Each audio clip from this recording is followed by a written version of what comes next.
Mi especialidad para nada es cómo son los candidatos, dónde van, y acá creo que te la voy a explicar fácil, sí. Nada menos que yo. Los candidatos en el Frente de Izquierda rotan. Sí. De manera que estos candidatos, si sean electos, durarán el mandato de 4 años, pero esos 4 años se reparten entre los 3 candidatos, que en el caso de la provincia de Buenos Aires serían Del Caño, Romina del Pla y Giordano. Giordano, sí. ¿De acuerdo? De manera que vos tenés una rotación y tenés candidatos de distintos partidos. Ese es un aspecto.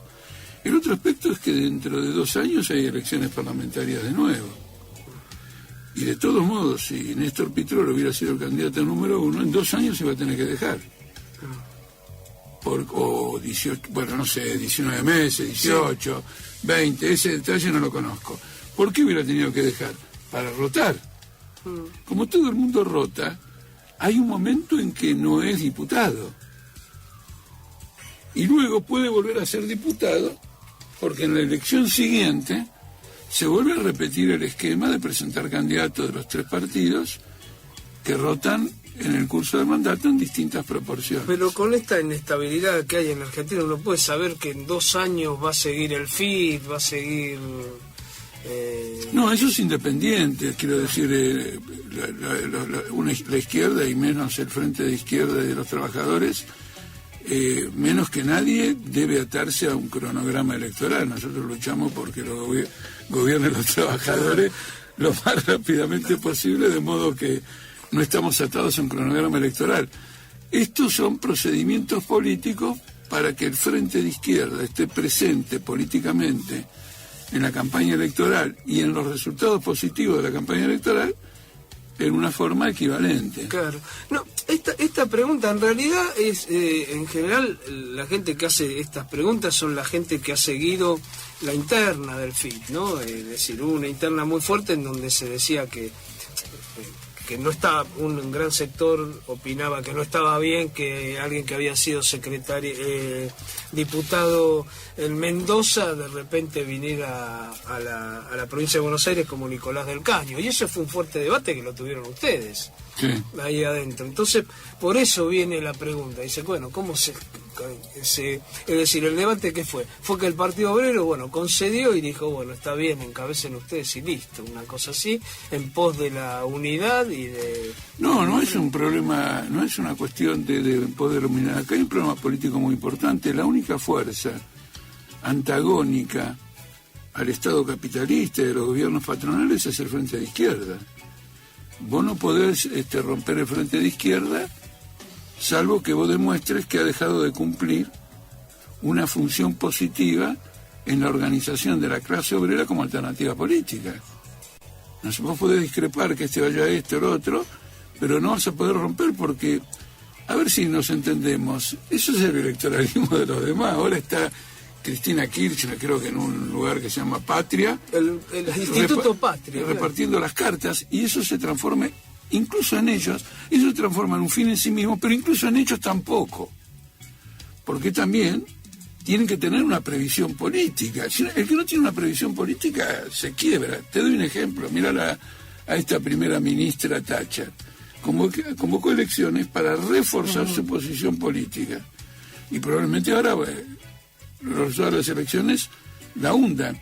Quiere decir que le falló la previsión política, no las encuestas. Hablemos de May, ¿no? De Theresa May, de Gran Bretaña. A ella no le fallaron solamente las encuestas. Ella tenía encuestas a favor.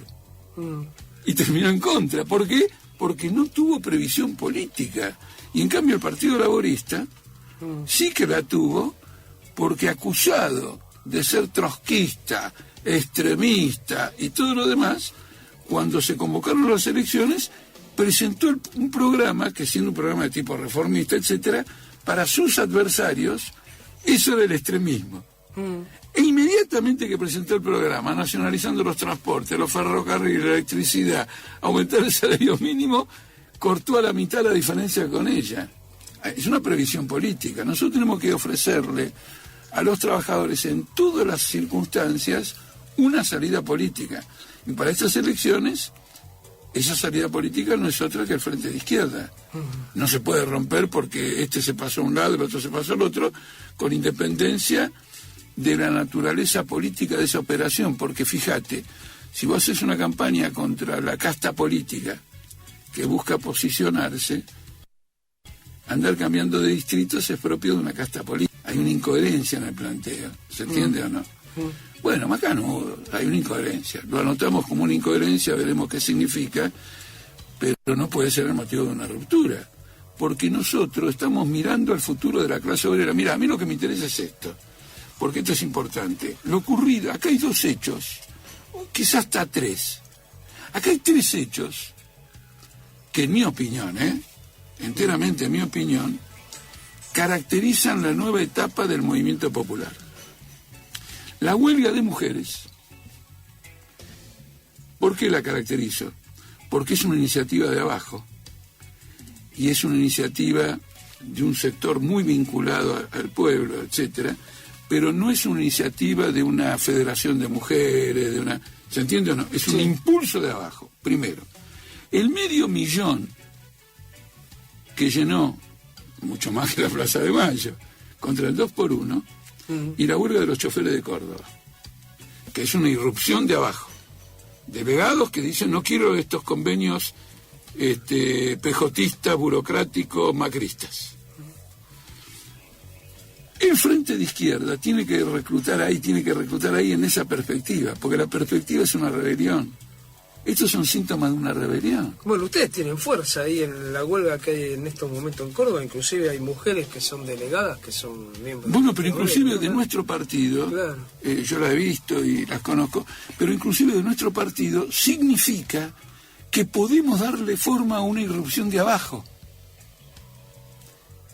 Quiere decir que abajo hay bronca. Y no solo que hay bronca, sino que la quieren manifestar. Y si nosotros estamos en ese lugar, podemos llegar a ser total o parcialmente sus voceros. Te tomo estos 3 hechos porque están indicando una ruptura del orden existente en la estatización del movimiento popular. Ya nadie mira a la CGT, chocan abiertamente con los burócratas, las mujeres hacen huelga sin estar homogeneizadas en su lugar de trabajo, porque también hay hombres. Pero en muchos lugares consiguieron la adhesión de los hombres y hay sindicatos que adhirieron entero. Es decir, las mujeres empiezan a jugar un rol, ya que estamos en el centenario de la Revolución de Octubre, como aquel que jugaron las obreras textiles en lo que era Petrogrado en 1917. ¿Cómo no le voy a dar una importancia? Marca el rumbo de la historia. El Frente tiene que estar a disposición de ese proceso, darle una orientación, resolver el problema de la dirección del movimiento obrero. Y eso nosotros no lo vamos a romper por cuestiones de tipo electoral, que por otra parte está la rotación, está esto, está lo otro. Volviendo a Néstor Pitrola. Néstor Pitrola tiene un rol importante. Probablemente llegue a opacar a todos. Porque si Cristina Kirchner, como se deduce de lo que está ocurriendo, es candidata a senadora, naturalmente tenemos más posibilidad de entrar como diputado. Claro. Y posibilidad como senador. Pero los ojos políticos del pueblo van a estar en la pelea senador, donde probablemente esté Massa, donde esté Cristina Kirchner. Bueno, ahora se me escapa. Bueno, va a estar Cambiemos. Claro, alguno de Cambiemos. Y el Frente de Izquierda con Néstor Pitrola. Entonces, tenemos que encontrar la forma de estar presente en esa pelea que se juzga estratégica con vista a las presidenciales del 2019, a la disputa por la población, los trabajadores del conurbano. No, es muy importante. ¿Por qué no le explicas a los oyentes cómo fue el Congreso, qué se votó, cómo se decidieron las autoridades? Esto que pasó hace 2 meses, pero que está vigente, porque... Bueno, creo que lo más importante en el Congreso fue la discusión política general, donde fuimos más allá de las elecciones. Porque ocurre lo siguiente, acá hay que tener una visión de conjunto de lo que está pasando. América Latina se está viniendo abajo. Con el cambio, con la situación de la crisis económica internacional, salida de capitales, caída de precios de materias primas, freno relativo de la economía china, hay que pagar las cuentas del endeudamiento anterior. Entonces tenés una crisis que vos ves que es muy importante, porque en Brasil, la ves en Venezuela, la ves incluso en Panamá. Panamá acaba de declarar el default de su deuda. El Frente Amplio en Uruguay está en el horno, está adoptando medidas represivas como si fuera macrista. Es decir, que también se ve venir este tipo de cosas. Entonces nosotros estamos atentos a una situación de conjunto en América Latina que plantea potencialmente la crisis de los regímenes políticos, y como todos estos regímenes políticos de una u otra manera están llevando adelante planes de ajuste, van a suscitar, más tarde o más temprano van a suscitar una rebelión popular. En Brasil esto no parece, digamos, tan fuerte, pero no hay que olvidar que Brasil ha tenido 2 huelgas generales, ahora el 30 de junio va a tener otra huelga general, y por primera vez en la historia de Brasil, las huelgas generales tienden a parecerse a las argentinas. Antes eran un poco una declaración de algunos sindicatos relevantes que eran capaces de movilizar a sus trabajadores, pero esta vez fue una huelga nacional. En Brasil eso es muy raro, no es como acá en Argentina, que la CGT declara un paro, y de Jujuy hasta Tierra del Fuego más o menos tenés un paro general. Eso es una intervención extremadamente fuerte. Inclusive el gobierno de Maduro también aplica un ajuste. No tendrá las características estas, fiscales, monetarias, tasas de interés, pero está ajustando la alimentación de la población para pagar la deuda externa, que es el objetivo obsesivo del gobierno de Maduro, porque tiene conciencia de que si ahí llega a dejar de pagar la deuda externa, se empiezan a caer toda una serie de relaciones internacionales. Al punto te doy un ejemplo, hipotecó la empresa, la refinería de PDVSA en Estados Unidos, la hipotecó a cambio de un préstamo de Rusia. Y está comprimiendo las importaciones. Es un país muy fuerte importador de alimentos. Después de tantos años de un gobierno de tipo popular, la estructura global de Venezuela no cambió. Inclusive creo que se acentuó más su carácter petrolero rentístico, y no ha habido un desarrollo de la industria, etcétera, y todo lo demás. Entonces, esta situación de conjunto se discutió mucho, porque a Macri lo que lo salva es que no subió con el golpe de Estado de Temer, ¿se entiende? Sí. Es decir, logró un proceso electoral porque, bueno, estaba Aníbal Fernández del otro lado, estaba Scioli. Eso lo legitima, pero si vos mirás los números económicos, este gobierno está en una paz absoluta. El otro día Melconian dijo que si esto sigue así vamos a meter toda la mierda. Se va toda la palabra de Melconian. Sí. No, quiero aclararle la audiencia no solo por la pureza lingüística, sino por el catastrofismo del pronóstico, ¿no es cierto? Entonces eso nos le prestamos muchísima atención y sacamos una cantidad de conclusiones, pero yo quiero subrayarte esto. Esto es lo que discutió el Partido Obrero en un año electoral. En un año en que todo el mundo está pensando cómo mete 1 más, o 3 más, o 10 más, claro, en la Cámara de Diputados, nosotros colocamos esto en una perspectiva más general. Porque tenemos que, la campaña electoral tiene que estar al servicio de una estrategia política. No puede ser un fin en sí mismo. No puede ser cómo meto un diputado trayéndolo de aquí y de allá, cómo hago una frase feliz en un spot. Tiene que ser una estrategia política, porque no niego que un diputado pueda conseguir más en un lugar que en otro. No niego la eficacia que puede tener un spot, pero todo eso es efímero. Al final lo que decide es la crisis de conjunto del capitalismo, la comprensión que los trabajadores tengan de que esa crisis los está llevando a un callejón sin salidas. ¿Se entiende? Muchas cosas que uno le dice a los trabajadores es la denuncia del ajuste. Más importante todavía, o además de esto, es necesario denunciar la incapacidad estructural de estos gobiernos capitalistas para salir de la crisis, incluso aplicando un ajuste severo. Incluso aplicando un ajuste severo. ¿No es cierto? Por ejemplo, vos tenés países enteros que han aplicado ajuste severo y están en el horno. Absolutamente en el horno. Y eso en realidad ocurre con la mayoría de los países. Es decir, un impasse del capital, que el trabajador tiene que entender que si permite que sigan este tipo de gobiernos, el futuro de él, de su familia, de sus hijos, de las otras generaciones, está en el horno. Una situación de la juventud es muy significativo que todos los sectores progresistas que dan saltos en materia electoral reúnen el 70% de los votos de los de que tienen 18 a 30. Esto es un síntoma poderoso. Y ojo que el candidato puede no ser un pibe. Le pasó a Bernie Sanders en Estados Unidos, que tiene 70, y le pasó a Jeremy Corbyn, que además de tener casi 70, discúlpame esta licencia que me voy a tomar cada vez que lo miro, me llama la atención porque pone cara de que todavía es mayor que eso. ¿Se entiende o no? Y sin embargo, yo leo los diarios, qué sé yo, la juventud lo adora. Como, digamos, ¿por qué? Por los planteos, por lo que fuere. Este fue el gran debate del Congreso. Luego, naturalmente, se discutieron distintas áreas, porque nosotros venimos de tener esta victoria de los sectores clasistas en el SUTNA.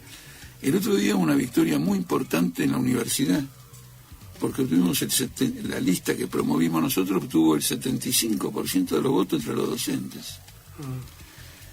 Entonces, hay un movimiento popular. ¿En la AGD? En la AGD son los docentes de la Universidad de Buenos Aires, que es la universidad más grande del país y una de las más importantes de América Latina. Entonces, ¿cómo estructurar todo ese movimiento, el trabajo en los sindicatos?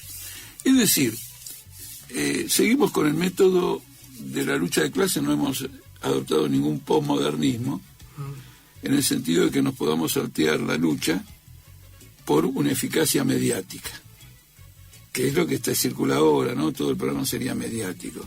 Y bueno, efectivamente no es así. Pero ahora, de ahí sale un programa, porque yo lo que veo también, y creo que vos recién decías la lucha mediática, hoy se instala gente candidatos que uno ni sabe prácticamente cómo piensa, o dice 3 o 4 cosas y ya está. La izquierda en su años atrás era la que impulsaba siempre programas, pautas programáticas. Pero eran muy abstractas, ahora no hay programas. En la época de Izquierda Unida ellos promovían democracia con justicia social. No, pero yo hablo más atrás, hablo de los viejos programas, de las pautas programáticas, por ejemplo, del peronismo en el 73 o del famoso plan de la Alianza Popular Revolucionaria en el 73, en donde había cantidad de cosas que decían, bueno, vamos a avanzar en, qué sé yo, estatización del comercio exterior, la banca, bueno, hoy no hay eso, yo lo que veo son consignas. No, el Frente de Izquierda desde el 2011 tiene un programa. Y no solo que tiene un programa, sino que a su vez, en el 2013, adoptó un manifiesto político, concentrando más todavía el programa, y así sucesivamente. Si el Frente de Izquierda no tiene un programa, no existe. Además, el Frente de Izquierda, además de tener un programa, tiene un método, por lo menos en la política del Partido Obrero. Los programas se llevan adelante por medio de la lucha de clases, porque enumerar puntos... Yo tengo una anécdota, había un candidato a presidente en Perú que se llamaba Belaúnde Terry. Belaúnde Terry. ¿No es cierto? Y el país estaba dominado por el APRA electoralmente. Él le ganó al APRA. En la campaña, antes de empezar la campaña electoral, escuchó hablar de reforma agraria. Dice, ¿qué es eso? Le dijeron, bueno, repartimos los campesinos. Bárbaro, era el candidato de la derecha. Ah, bárbaro. Tiró la reforma agraria y ganó. No tenía la menor intención de cumplir con ninguna reforma agraria, ni él mismo sabía de qué se trataba. Tuvo que pedir una explicación. Entonces hay ondas programáticas para engañar al electorado. No, nosotros tenemos una metodología. Quiero insistir en este punto por lo siguiente. A ver, nosotros además de tener un programa, y yo te voy a enumerar sobre cuestiones fundamentales, además de tener un programa, tenemos la siguiente característica. Nuestros diputados de Córdoba acompañaron la lucha de los choferes. Eso es un programa. Porque la población dice, bueno, ¿cómo piensan gobernar? Pensamos gobernar con el apoyo de los trabajadores que luchan. Eso es todo un programa. A tal punto es un programa. A tal punto, Roberto, es un programa que por tercera vez en la Argentina, y la opinión pública lo desconoce, hemos sido cuestionados, y en este caso judicialmente, en la provincia de Mendoza, por acompañar la huelga general de la CGT, claro, nuestro diputado. Está procesado. ¿Qué tal? Claro. Mirá cómo piensa la burguesía. Dice, no, los diputados tienen que quedarse adentro de la legislatura. No pueden salir a la calle. ¿Está claro o no? Ahora, cuando el diputado es un burócrata sindical, que además dirige un sindicato y declara una huelga, como le tienen confianza como burócrata sindical, seguramente es un pejotista, o es Gerardo Martínez, a nadie se le ocurrió nada. Pero nuestra intervención, poniendo el cuerpo como representantes reales del pueblo, porque ¿qué quiere decir que son representantes del pueblo? ¿Que le robaste el voto al pueblo? No, sino que a partir del voto del pueblo vos vas y te movilizás con tu propio pueblo en circunstancias extraordinarias, ¿no es cierto? Como la chica esta Iggy, que hemos luchado para que salga el movimiento de mujeres, pero nuestra gente también, nuestras diputadas, nuestros diputados y todo lo demás. Esto ya había ocurrido en Salta. Se quiso desaforar a Claudio del Pla y a Pablo López porque habían acompañado una manifestación de docentes durante una huelga en abril llamada la noche de los lápices, la noche de las tizas. Esto ocurrió en Córdoba, donde se quiso desaforar a Cintia Crencia, diputada del Partido Obrero de Córdoba, porque acompañó las movilizaciones contra Monsanto. Vos tenés toda una ruta de represión a representantes del pueblo, judicial o política, y cuando yo fui diputado, un famoso debate. El debate era el siguiente: Altamira, ¿usted qué es? ¿Funcionario del Estado que le paga el sueldo? ¿O representante del pueblo? Y digo, yo soy representante del pueblo, no voy a ser nunca funcionario del Estado. Claro. De ninguna manera. ¿Pero qué me estaban diciendo los demás? Que nosotros somos funcionarios del Estado. Es decir, que la institución representativa está estatizada. Fue todo un debate porque yo me divertí en las exposiciones denunciando absolutamente todo esto. Le dije que si eventualmente hubiera un presidente del Frente de Izquierda y lo que fuere, también seguiría siendo un representante del pueblo. Porque nosotros, en última instancia, a través de un gobierno de trabajadores, queremos terminar con toda forma de Estado y toda forma de interferencia en la libertad de los ciudadanos, de los trabajadores, etcétera.